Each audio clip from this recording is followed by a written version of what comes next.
What does crack have to do with the three words astonish, delirium, and sincere? Well, one makes a cracking sound, the other makes you act like you're on crack, and the last one covers up crack. Let's sprinkle some crack on him and get out of here. Okay, that's crazy. But there is some truth to that. Let me explain. Let's take a quick look behind the words, at their origins, so you can become wise to the words.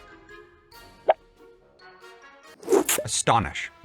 To be astonished is to be stunned, eyes wide, mouth open, frozen in disbelief.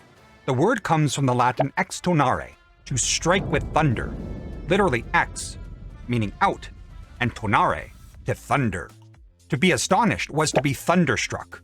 I'm thunderstruck, sir. Utterly thunderstruck. Did I say thunderstruck? Tonare also gives us the words tone, tonal, intonation. Words and music can have their own power. You can be struck with awe or shaking you to your very core. You are Thor, the god of thunder. But is not thunder just the sound of lightning? If this astonishes you, then go ahead and strike that like button. Actually, I'll be shocked if you do. No one seems to hit the like button. Delirium is a state of wild confusion, madness, or even hallucination. But it started with something much more down to earth, literally. It comes from the Latin delirare, meaning to go off the furrow, de, off or away, and lira, a furrow made with a plow. But why a furrow? I have to plow that furrow myself. So A furrow is a long, narrow trench or groove cut into the soil by a plow, typically in straight lines to prepare a field for the planting of crops. In ancient agriculture, furrows guided farmers in maintaining orderly rows, ensuring efficient use of land and water. Makes sense.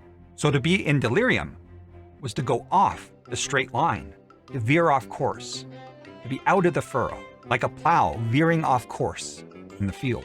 And it was used metaphorically to describe someone who's gone off the track mentally. They're off the rails. And as a bonus word, lira also shows up in the word preliminary, which means before the furrow, originally used to mark out the boundaries before a battle. So when someone's delirious, they're not just confused. They've mentally wandered off the track a little. I'm so delirious, I might actually subscribe to Wize to the Wordz. No, it's crazy, isn't it? It's absolutely crazy that I'm thinking of subscribing. He's been delirious for hours now. Sincere. To be sincere is to be genuine, honest, no lies, no cover-ups. Many books on popular etymology say that the word sincere comes from the two Latin words sine cera, without wax. Without wax. Back in the day, they said, when marble statues cracked, shady sculptors would take a little wax and fill in those cracks to hide the imperfections. So a flawless statue without cracks was sine cera, sincere, honest, genuine. It's a beautiful story. But maybe this story is not sincere and honest itself. Many scholars believe that this is just folk etymology, and the story caught on because it sounds neat. Personally, I think it's awesome. It's a great story, great explanation. This actually happens a lot in etymology. It's not a hard science or an exact science. There's some guesswork.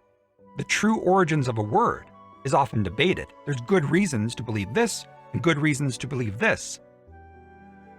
And you'll have to make your decision which story you want to accept. The real origin, according to these party pooper scholars, is that the word sincere just comes from the Latin word sincerus, meaning clean, pure, and unspoiled. It was used for pure milk or untainted air, things in their natural state, unadulterated. So whether or not wax was involved, the idea still sticks. To be sincere is to be solid, unadulterated, unmixed. So now we've looked behind these words, so we can be wise to the words. Wax on, wax off. Look high, always look high. Come back tomorrow.